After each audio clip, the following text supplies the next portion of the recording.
자, 오늘 주제는 스마트 정부 디지털 거버넌스가 되겠습니다. 자, 우선 다 아는 얘기죠. 한국, 정말 위대한 대한민국 한가의 기적을 만들었지만 지금 한계에 부딪혀서 매년 우리는 국가 경쟁력이 추락하고 있죠. 그래서 그 1년에 왜 추락하고 있는가 하는 문제를 봤더니 문제 핵심이 대한민국이 산업화에 성공하면서 산업화 기득권이 등장했고 또 민주화에 성공하면서 민주화 기득권이 등장해서 결국 한국의 성공이 바로 우리의 그 걸림돌이 되고 있다는 거죠. 자, 우리 성공의 구조를 보면은 산업화에 성공을 했더니 그 성공의 주력인 대기업들이 중소기업하고 양극화된 구조를 만들게 됐습니다. 여기는 우선 제일 중요한 게 불공정 거래가 자리하고 있죠. 그리고 또 정규직과 비정규직 사이에 양극화된 노동시장을 형성하고 있죠. 여기는 노동 유연성이 없습니다. 여기는 노동 유연성이 너무 막 과다하죠. 그래서 우리는 두 세계가 완전히 다른 세계죠. 불공정 거래와 자원 왜곡. 자, 여기는 강성노조와 또 일자리 안정망 부족. 이 두 가지가 공존하고 있는 세상이 되어 있고, 여기는 굉장히 강하게 조직화되어 있고, 여기는 조직화가 안 되어 있습니다. 가운데는 뭐가 있냐면 넘사벽이 있죠. 이 넘사벽을 넘어가는 게 우리의 관건이 되어 있을 겁니다.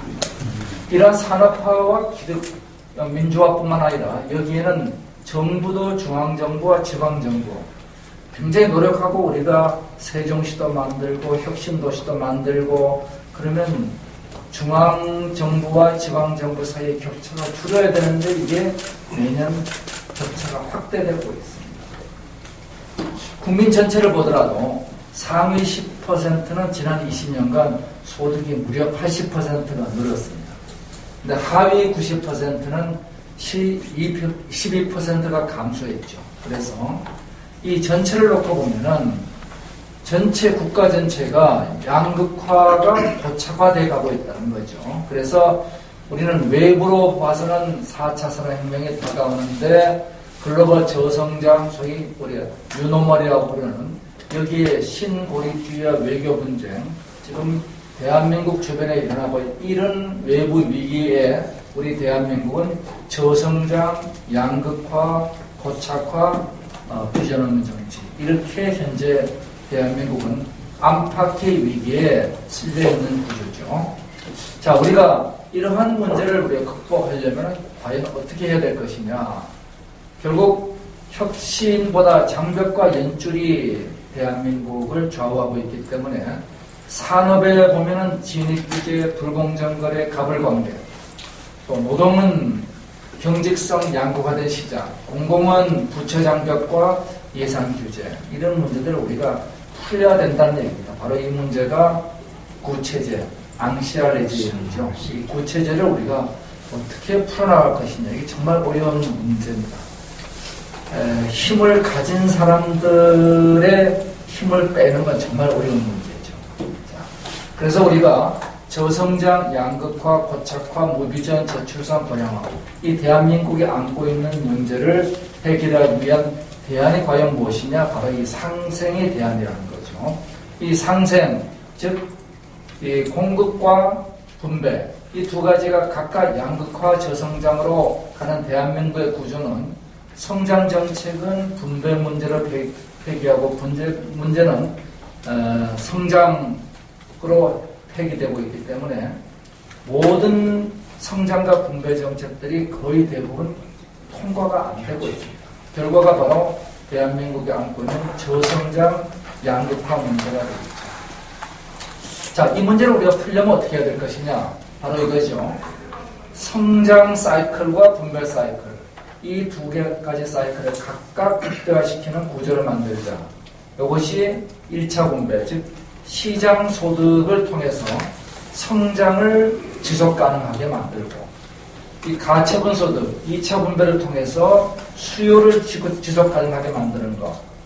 이 두 가지 사이클의 중간에는 갭이 있죠. 1차 분배, 즉 시장소득과 2차 분배, 가처분 소득은 가운데 갭이 있습니다. 이 갭을 메워주는 게 소위 조세와 기부로서 메워주게 된다. 그러면은 결국 우리가 해야 될 일은 성장을 촉진하고 있는 경제, 그리고 불균형을 축소하고 있는 사회 문제를 경제 가치와 사회 가치의 순환 구조로 해소를 해야 되고, 바로 이 구조가 인류 국가가 가져가는 구조죠. 지금 대한민국이 추진하고 있는 것은 이 성장과 분배의 문제를 한 번에 해결하려고 그러는 한일 고리 정책이라면, 스웨덴을 포함한 인류 국가들은 전부 다가 1차 분배와 2차 분배의 간격을 우리가 국가가 조정하고 이 성장을 저해하지 않는다는 거죠. 국가가 성장을 저해하는 국가는 절대로 인류 국가가 되지 못하고, 또 그렇다고 해서 불균형을 방치하는 국가도 인류 국가가 못 된다. 그러면 이 두 가지 문제를 해결하기 위해서 우리는 이 성장 분배 선순환 문제를 혁신이 주도하는 시장의 영역과 분배가 주도하는 제도의 영역, 이 가운데 순환의 영역이 있고, 여기 각각 성장 전략, 분배 전략, 순환 전략이 있죠. 그래서 저희들 이 11대 전략이 만들어진 과정을 보면은 바로 성장과 분배가 이중고리로 순환을 하고, 이 순환되는 이중고리를 사회 통합을 만들고, 여기 교육과 제도가 뒷받침하고, 지속 가능한 에너지와 기후 환경, 여기에 국가 안전망, 외교, 안보, 국방, 안전이 뒷받침하고, 이 전체를 우리가 디지털 거버넌스로 받쳐주는 상생국가 12대 모델을 만든 게 오늘 보여드린 저 책이 되겠습니다. 그래서 이 상생국가 12대 모델 중에서 오늘 말씀드릴 내용은 이 전체 12가지 전략 중에서 스마트 정부가 거버넌스 전략, 바로 요 제일 밑에 있는 부분 전체를 권한하는 국가의 의사결정 구조를 말씀드릴 겁니다. 자, 이상 인트로덕션에 해당되겠습니다. 자, 그러면은 이 스마트 정부와 디지털 거버넌스 문제를 보면은 한국의 현황을 보면 이렇습니다. 우리 정책 투명성이 133위, 규제가 107위, 입법 효율성 131위. 대체로 이 정치가 관련된 분야 중에서 우리가 100위권 안에 들어가는 게 그렇게 많지가 않습니다. 그래서 이 문제를 우선 우리가 인정하고 들어가야 됩니다. 그러면은 이 100위권의 우리 정치 분야가 스스로 개혁할 수 있는 역량이 과연 있겠는가? 이게 바로 소위 스마트 정부, 디지털 거버넌스라는 문제를 꺼내게 된 이유죠. 그런데 반면에 우리가 인터넷을 비롯한 IT 경쟁력은 우리가 세계 최상위권입니다. 자, 그럼 여기서부터 하나의 대안이 이 IT 경쟁력으로 정치 분야를 끌어올릴 수 있는 방법이 없겠는가. 그것이 바로 상생국가로 가는 디지털 거버넌스를 만들어보자는 거죠. 자, 그러면은 여기에 두 개의 방향이 있죠. 하나가 행정을 끌어올리는 스마트 정부, 그리고 의회를 끌어올리는 융합민주주의. 이 두 가지를 디지털 거버넌스와 소위 융합민주주의로 풀어보자는 겁니다. 그래서 스마트 정부 문제는 현재 우리 정부를 보면은 오프라인 정부입니다. 그래서 이 오프라인 정부를 온오프라인이 대응하는 정부로 만들자. 이 온오프라인 대응하는 정부를 만들려면 어떻게 해야 되느냐? 데이터 분리를 통해서 정부 구조는 전부 다 공공부처는 컴퓨터 2대를 가지고 망분리를 하고 있습니다. 이 망분리 구조를 정말 국민하고 소통하는 구조로 만들자. 이렇게 되면 우리가 정보부처가 이 데이터를 공유함으로써 부처가 협력이 가능하게 되고, 이래서 개별 부처가 이제는 협력하는 부처, 사일로의 정부를 벗어나게 될 것이다. 이것이 이제 스마트 정부 4.0이 되겠습니다. 4차 산업혁명의 기본적인 개념이 온오프라인의 대응입니다. 그래서 4차 산업혁명을 개념을 적응한 정부가 바로 스마트 정부 4.0이죠. 그리고 융합민주주의는 의회를 바꾸는 겁니다. 기본적으로 우리 지금까지 의회는 대의민주주의인데 일부를 직접민주주의를 혼합하자. 이 직접민주제하고 대의민주제를 혼합하는 방법이 뭐냐 그러면은 신뢰 기술이 블록체인입니다. 이 신뢰 기술로 디지털 거버넌스를 만들면은 무비용 실시간으로 직접 민주제가 가능하게 됩니다. 그러면은 기존의 대의민주제하고 직접 민주제하고 융합한 융합민주주의를 우리가 이끌어 가보자. 그러면은 대한민국이 글로벌 디지털 정치를 선도할 수 있지 않겠는가. 모든 국가의 의사결정 구조, 제도를 만드는 역량이 우리가 현재 100위권에서 국가 전체의 평균 역량인 20위권으로 뛰어오르려면 유일한 방법이 소위 디지털 정치와 결합하는 수밖에 없지 않겠느냐 하는 겁니다. 자, 이러한 그 관점에서 저희들이 이 보고서에서 8가지의 스마트 정부와 거버넌스 전략의 국정과제를 내놓고 있습니다. 첫 번째가 행정의 혁신을 위한 오토 정부 4.0이 되겠습니다. 이 오토 정부 4.0을 구현하기 위해서 이 부처 간 칸막이를 지금처럼 해서는 부처를 아무리 떼고 옮기고 개혁하더라도 부처 할거주의는 막을 수가 없습니다. 그래서 이 근본적으로 클라우드 중심으로 부처 간 칸막이를 없애는 클라우드 우선의 정부 구현이 필요하다. 이런 클라우드 우선을 가면 우리가 뭐가 가능해지느냐?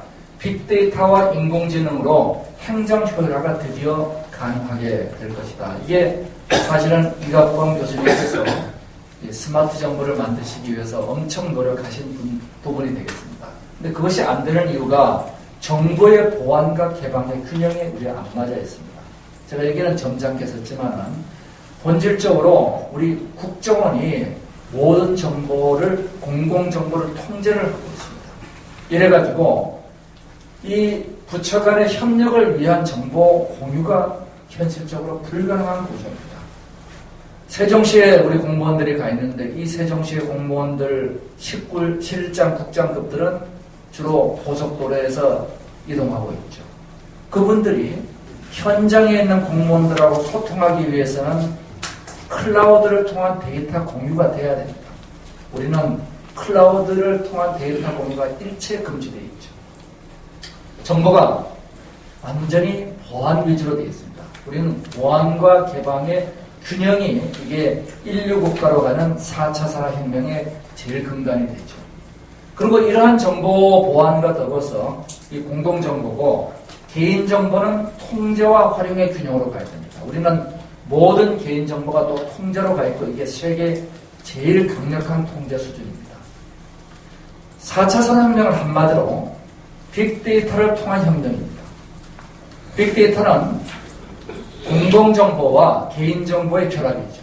우린 공공정보는 국정원이 맡고 있고 개인정보는 NGO 단체들이 나서서 맡고 있습니다.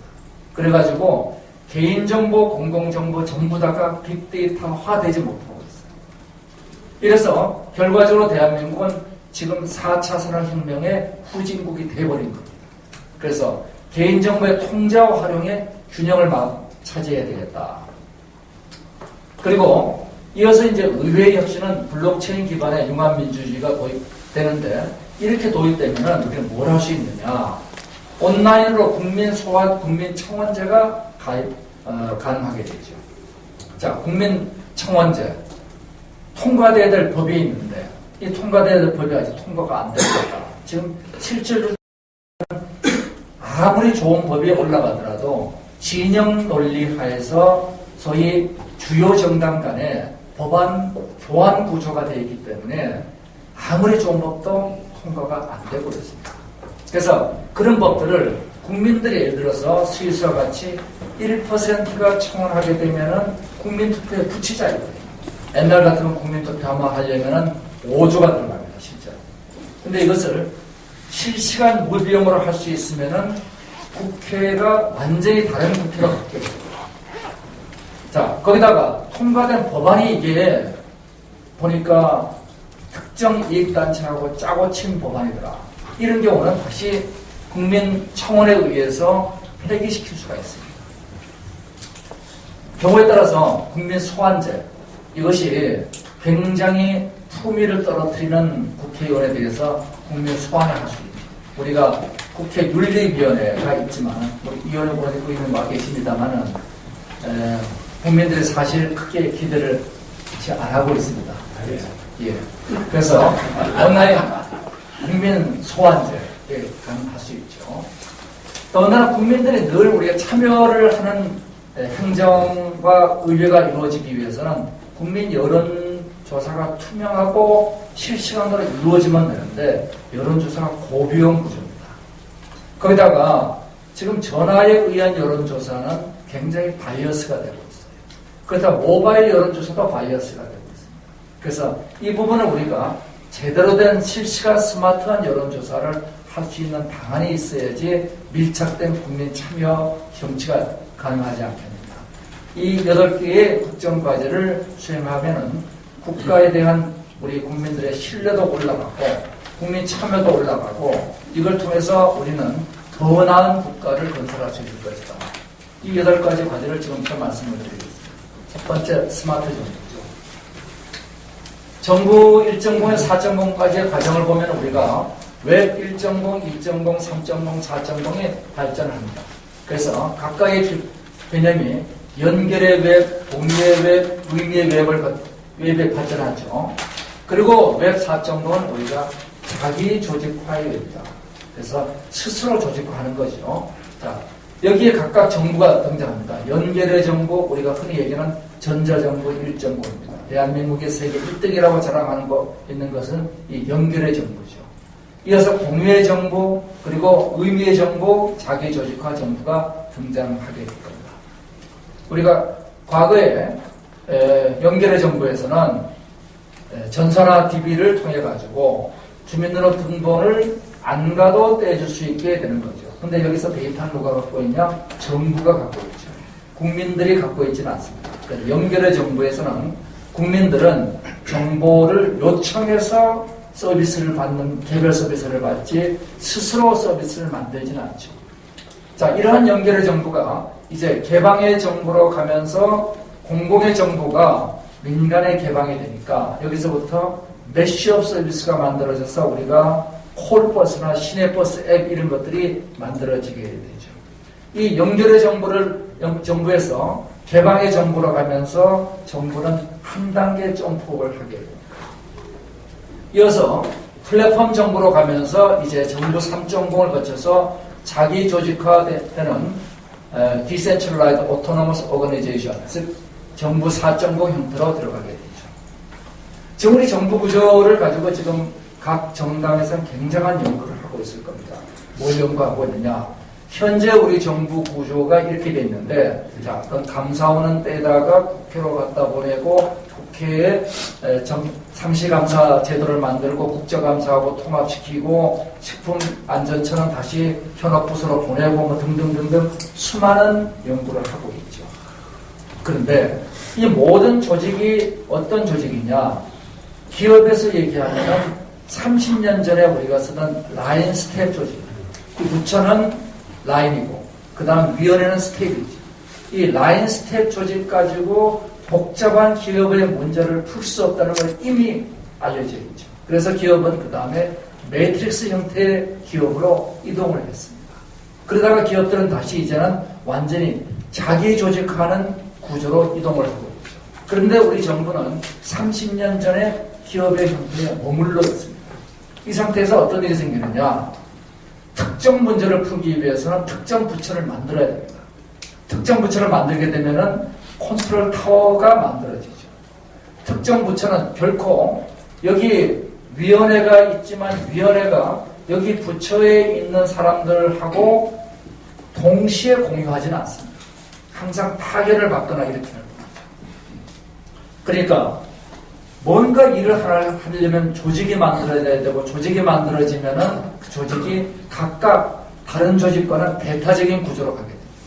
여기서부터 우리 정부는 어떻게 개편하던 문제가 됩니다. 기업이 사업부 위주로 만들어 봤더니 기존의 기능조직이 안 되고 기능조직 위주로 다시 갔더니 사업부가 안 되고 이게 기업이 늘 갖는 문제입니다. 어떻게 조직 개편을 해도 기업은 불안정합니다. 정부 조직도 어떻게 개편해도 불안정합니다. 이 정부 조직 개편에 대한 논문 연구 결과는 명백합니다. 어떻게 개편하더라도 대동소이하다는 겁니다. 그게 결과입니다. 어떻게 개편하도 대동소이하니까 이 정부 조직 개편을 가지고 지나치게 힘을 빼지 말고 정부 조직 한번 개편하면 6개월간 정부 조직은 일을 못합니다. 오히려 그 손실이 더 크다는 거죠.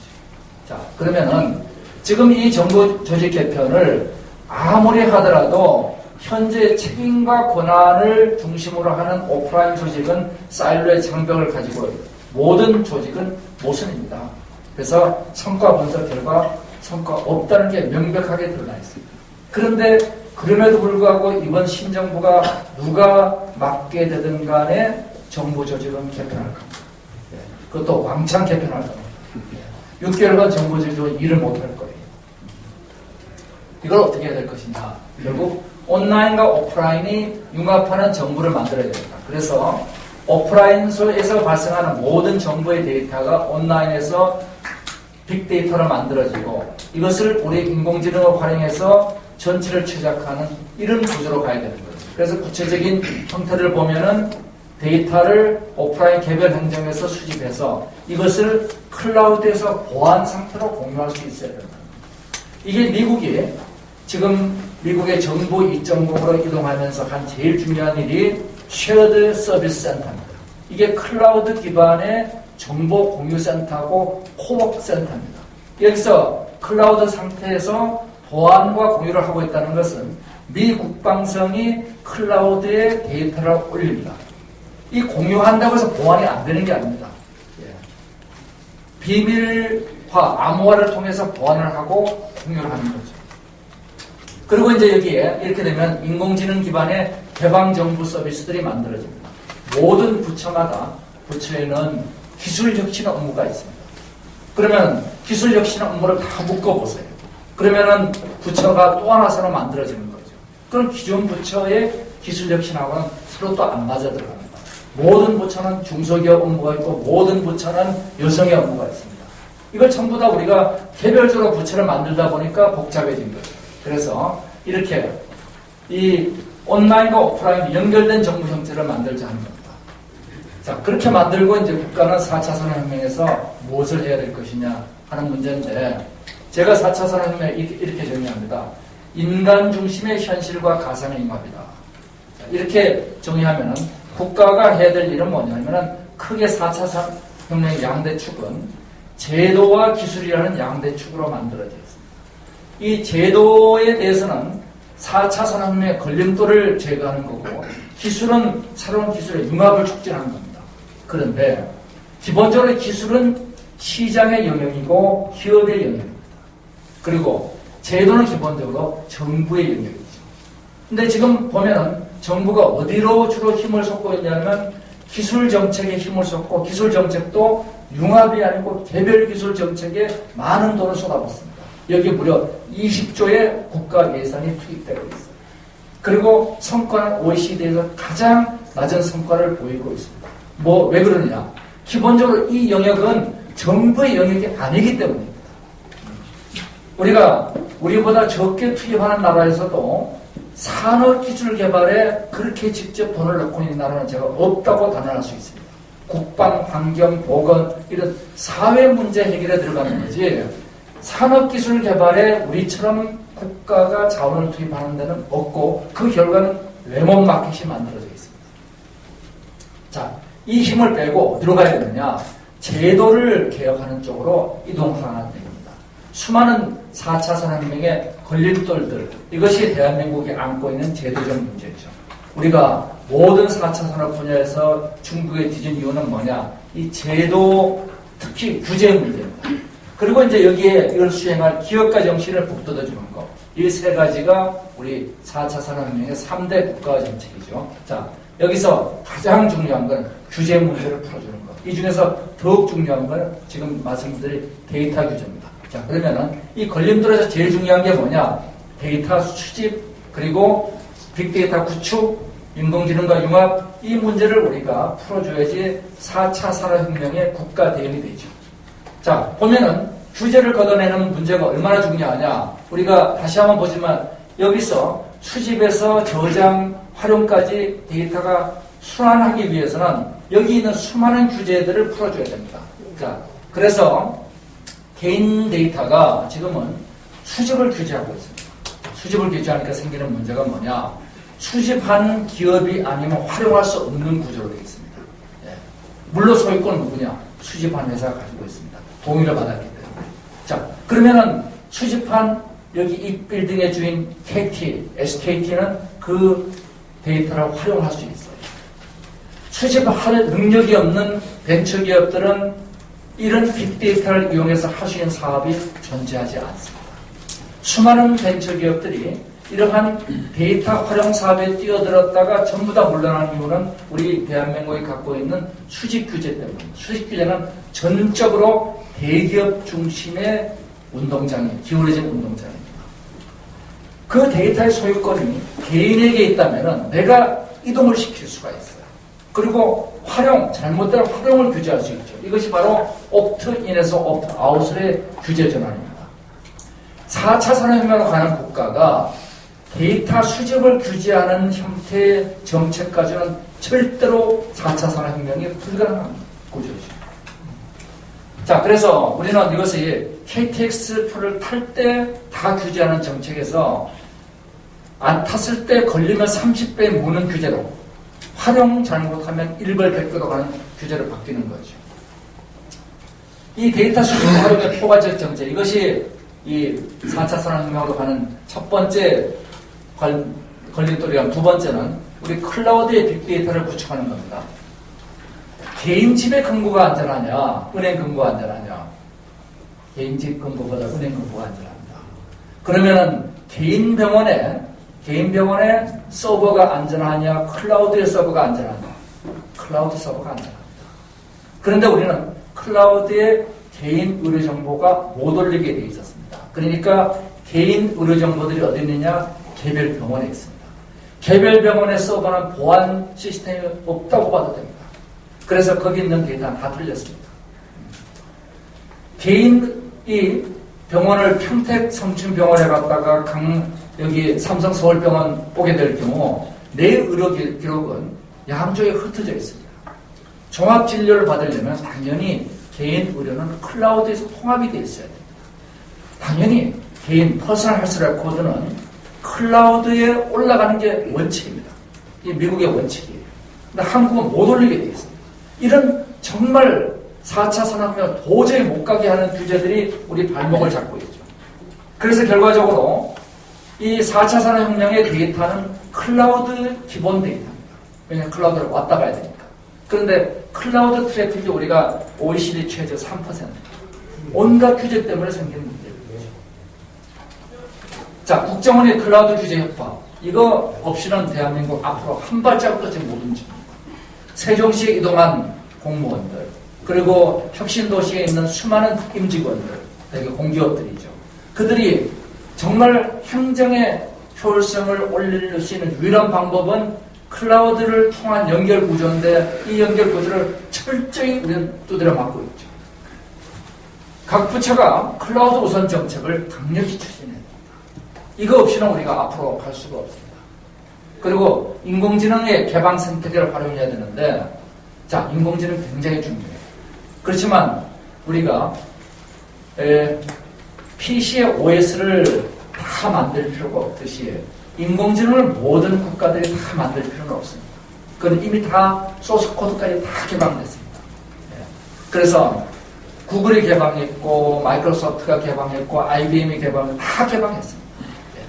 그래서 이 개방 생태계를 우리가 활용해야 되는데 이 개방 생태계 활용하면 굉장히 문제가 쉽습니다. 그리고 이건 굉장히 빠른 속도로 개방 생태계에서 인공지능 자체가 진화해 가고 있죠. 이것을 우리만의 갈라파고스를 만들어서 쓰겠다고 하면 이것은 더 이상 대한민국이 세계를 앞서갈 수가 없습니다. 정부가 보유한 방대한 데이터, 간단한 인공지능 활용만으로도 지금 거대한 가치를 만들어낼 수가 있습니다. 그래서 한국의 4차 산업혁명 정책을 보면 사람 중심의 현실과 가상의 융합을 하고 제도와 규제 개혁, 그리고 융합기술입니다. 정부가 기술 융합이 아니라 개별 기술을 촉진할 이유는 거의 없어요. 융합기술만 촉진하는 거죠. 그리고 마지막으로 사람에게 이로운 일을 하는 게 되겠죠. 그 다음 융합민주주의 문제에 들어가겠습니다. 결국 이제 우리가 의사결정을 하는데 의사결정한다는 게 바로 스티링이라는 거버넌스의 어원이죠. 자, 거버넌스란 뭐냐? 집단 의사결정입니다. 자, 대통령 중임제 할 거냐, 남임제 할 거냐, 의원 내각제 할 거냐, 의원직 부정부제 할 거냐, 중대선거제 이거 다 의사결정하는 게 소위 거버넌스 문제가. 자, 우리 어디로 갈 것이냐? 우리는 지금까지는 대한민국은 모든 일을 하는 데는 올바른 방향으로 힘차게 가야 되는 거죠. 타이거 우즈한테 옛날에 골프 잘 치는 비결이 뭐냐 했더니 길게 똑바로 쳐라. 누구나 할 수 있죠. 그리고 똑바로 치면은. 자, 올바른 방향으로 열심히 하면 국가는 발전합니다. 지금까지 우리는 방향을 잡는 거 가지고 고민을 별로 안 했어요. 왜냐? 미국, 일본 쫓아가면 됩니다. 그래서 우리는 집행구조의 추격 전략을 가지고 있었죠. 이 추격 전략 속에서 우리가 필요한 건 뭐냐면 가벌 구조면 됩니다. 위에서 시키면 아래서 한다. 이 가벌 구조가 대한민국을 발전시킨 추격 전략의 핵심입니다. 그래서 여기서는 정부의 통치가 중심이 된 구조죠. 집행의 효율이 중요했고. 근데 이제는 뭐냐? 방향을 잡지 못하면 우리는 엉뚱한 데 갑니다. 이제는 방향을 잡는 스티어링, 거버넌스 능력이 중요하고 이게 바로 탈추격 전략이죠. 추격 전략에서 탈추격 전략으로 가면서 가장 큰 차이는 집행 중심의 사고에서 방향 중심, 전략 중심의 사고로 바꾸는 데 있죠. 여기는 뭐가 필요하냐? 무조건 하면 한다가 아니라 참여와 토의가 중요합니다. 참여와 토의를 통한 정책 결정의 혁신이 중요하다. 그래서 정부 통치에서 이제는 시민 협치로 넘어가야 되는 거예요. 이게 이제 우리 대한민국이 전환해야 될 거대한 행정 집행에서 거버넌스로의 전환입니다. 추격형 집행에서 탈추격형 방향으로 가야 된다. 그러면 이런 문제를 놓고 보면은 우리가 일상적 의사결정에서 이 추격의 집행 시스템은 주로 여기입니다. 기업으로 따지면 직원, 부수장, 사장 여기까지의 집행 시스템들입니다. 부문별 의사결정, 전술적 결정인데 이제 우리가 중요한 건 뭐냐? 윗부분 스티어링하는 이사회와 주주들의 전략적 의사결정과 구조적 의사결정 이게 이제 우리 국가의 경쟁력을 좌우하게 되죠. 우리는 사실은 이 거버넌스 능력에 대해서는 지금까지는 중요한 역량이라고 생각하지 않고 있었습니다. 자, 이런 일을 할 때 의사결정을 어떻게 할 거냐? 모두가 같이 의사결정하자. 이게 분산된 의사결정. 내가 결정할 때 따라와라. 이것은 수능 비용이 크지만 거래 비용은 적고 이건 반대입니다. 그래서 할 수 없이 우리는 지금까지 이 패러독스 때문에, 이게 거버넌스 패러독스 때문에 거버넌스 패러독스의 의사결정하는 비용과 의사 집행하는 비용의 적절한 선에서 우리는 뽑았습니다. 국회의원을 뽑았죠. 시의원을 뽑았죠. 그래서 사람들한테 물어봐요. 국회의원에 대해서 만족하십니까? 자, 만족하십니까? 네, 17%가 만족한다고 나옵니다. 저는 지금까지 그 17%를 못 만나봤어요. 자, 이 대의민주주의 대리 문제가 발생해요. 결국은 여러 가지 이유 때문에 안 됩니다. 오프라인 정치에서는 바로 이 대의민주주의에 따르는 모순 극복은 절대 불가능합니다. 이것은 어떻게 하든 안 된다는 거예요. 자, 그러면 이 문제를 푸는 방법이 없겠느냐? 분산되면은 수능 비용이 적어지고 집중하면 거래 비용이 줄어드니까 이것을 분산되면서 집중시킬 방법이 없겠느냐 하는 거죠. 이것이 바로 블록체인이 만들어낸 자기조직화 기술입니다. 자기조직화를 통해서 부분과 전체가 우리가 통합되면은 이게 뭐가 되느냐 하면 분산된 집중이 되는 겁니다. 집중된 분산이 되는 거고. 이게 모순 같지만 우리 생명체의 모습을 보면 바로 이 모순으로 만들어져 있습니다. 이 자기조직화가 모든 블록이 과거를 보유하는 것을 블록체인이라고 얘기를 하죠. 그래서 이 부분과 전체가 통합되어 있습니다. 부분 안에 전체가 들어있어. 나 안에 과거에 내가 뭐 했는가 다 들어있죠. 그래서 블록 안에 체인이 들어있습니다. 이렇게 되면 현재 민주주의가 국민 참여가 제한적인 데서 이제는 스마트폰으로 직접 비밀 투표가 가능하다. 이러면 완전히 얘기가 달라지죠. 자, 내가 국민 투표를 한번 할 때마다 1,500억의 직접 투표 비용과 더불어 5조의 기회 비용 상실이 있습니다. 그게 아니고 그냥 내가 투표가 있으면은 꺼내가지고 사드 찬성 반대 투표하자. 그러면은 충분한 토의를 하고 나서 우리가 투표를 하는데 비용이 제로다. 국민들 참여율, 지금 굉장히 참여율이 낮습니다. 근데 커피 스타벅스나 뭐 이런 커피 쿠폰 하나 주겠다 그러면 대부분 사람들이 아주 낮은 비용으로 참여를 하게 되죠. 자, 이 문제가 됩니다. 근데 현재 민주주의는 비실시간인데 실시간이 가능하죠. 초고비용입니다. 그래서 여기 무비용의 투표가 가능해집니다. 국민 의견이 실시간으로 반영이 되죠. 즉 어떤 구조가 되느냐, 이런 거버넌스 패러독스가 사라지고 이제는 거래 비용이 제로로 들어가거든요. 이런 구조가 되니까 이제 뭐가 되느냐, 스위스에서는 10만 명이 발의하면 이게 영평이 4회점 됩니다. 국민투표가 되죠. 그러면은 그 국회와 관료가 통과법에도 5만 명 발의로 검증합니다. 지자체 예산부터 100억 이상은 주민투표를 해요. 근데 이 스위스의 직접민주주의가 이제는 온라인 직접민주주의로 이동하고 있습니다. 자, 그렇다면 우리가 IT 강국으로서 직접민주주의, 대의민주주의가 결합되어 있는 이러한 구조를 우리가 못 만들게 만들 수 있죠. 부당하게 통과된 법안은 국민투표 1%가 청원하면은 국민투표에 회부하면 되는 겁니다. 1%. 그 다음에 미처리 법안도 통과되고 있는데 저거 왜 통과 안 되는 거예요? 이거는 국민투표에 회부하면 됩니다. 국민청원과 소환을 통해서 이제는 이러한 제도가 있음으로 인해 가지고 소위 국회가 바타 트레이딩하는 나눠먹기식 국회 법 통과 구조는 철폐가 되게 될 겁니다. 통과될 법을 통과 안 시키는 정당은 이러한 구조 하에서는 국민으로부터 지탄을 받을 수밖에 없는 구조가 됩니다. 통과 안 될 법을 통과시켜도 마찬가지입니다. 자, 그런데 이제 직접민주주의에 대한 우려가 나오죠. 포퓰리즘, 대중독재, 정보 왜곡, 갈등 고조화 이런 문제들이 등장하게 됩니다. 그래서 이 직접민주주의가 가능하다고 무조건 다 하는 것 바람직하지 않습니다. 굉장히 제한적으로 할 필요가 있다는 겁니다. 그래서 이 직접민주주의는 국민의 참여함으로써 대리인 문제를 해결하지만 그래도 대리인이 있는 게 좋다는 거예요. 단 대리인을 통제할 수 있는 구조를 가지고 있다는 게 중요한 거죠. 수급민주주의는 뭐냐면 질을 좌우합니다. 그래서 직접민주주의가 양을 좌우한다면 수급민주주의는 질을 좌우하기 때문에 전문가가 참여하죠. 이렇게 되면 포퓰리즘 문제를 해결하게 됩니다. 그래서 이 직접민주주의는 블록체인 기반의 직접 투표를 하는 것이고 수급민주주의는 블록체인 기반의 정책시장을 만들면 되는 겁니다. 그래서 이 정책시장과 직접 투표가 결합되어 있는 상호 보완 공정하는 수의 직접민주주의가 바로 우리가 디지털 거버넌스고 여기에 정책시장에 재미와 명예를 주고 국민들은 참여하는 거죠. 엘리트들은 정책시장에서. 그래서 쉽게 생각하면 썰전 같은 거를 우리가 무지하게 많이 만들어 놓고 있으면 됩니다. 그러면 이 썰전을 통해서 정책시장이 재미와 명예로 만들어지고 여기에 국민들이 충분히 그거를 보고 이렇다면은 나는 어느 쪽에 의견을 주겠어. 이것도 한 번 투표가 아니라 계속 게임을 하듯이 반복해서 할 수가 있는 구조죠. 그러면 시민과 집단과 중앙정부와 지방정부가 이런 블록체인 싱크탱크에서 참여 수의 합의를 갖는 블록체인 기반의 융합민주주의를 만들 수 있을 것이다.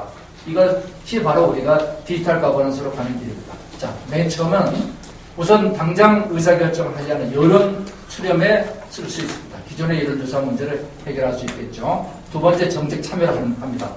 그리고 세 번째 정책 결정을 하죠. 네 번째가 선거를 배치해버리는 거예요. 자, 이걸 통해서 우리는 이 디지털 거버넌스에 의해서 전 세계 100위권의 정치 수준이 이제는 세계를 선도할 수준으로 올라갈 수 있는 새로운 도약을 할 수 있다. 여론조사도 기존 여론조사는 고비용입니다. 이거를 저비용 실시간 여론조사를 해보자는 겁니다. 그래서 지금 이 여론조사를 할 수 있는 방법들이 뭐냐면은 선거관리위원회가 이 여론조사 문제를 동참하면 됩니다. 자, 정책시장은 이 수많은 정책 민간 싱크탱크들이 시민들하고 재미와 명예로 연결되어 있는 이 구조입니다. 활발한 정책 참여를 하고 이걸 통해서 이미지 정치에서 정책 정치로 전환한다. 대한민국 정치의 불행이라는 것은 사실은 정책에 접근하기 어려운 이미지 정치 때문에 생긴 문제라고 보여지죠. 그래서 이렇게 되면 우리는 융합민주주의가 되는데 융합민주주의가 보면은 이런 겁니다. 기본적으로 이 공화제는 단원제가 공화제가 되기는 어려워요. 그런데 우리는 반원제 국가입니다.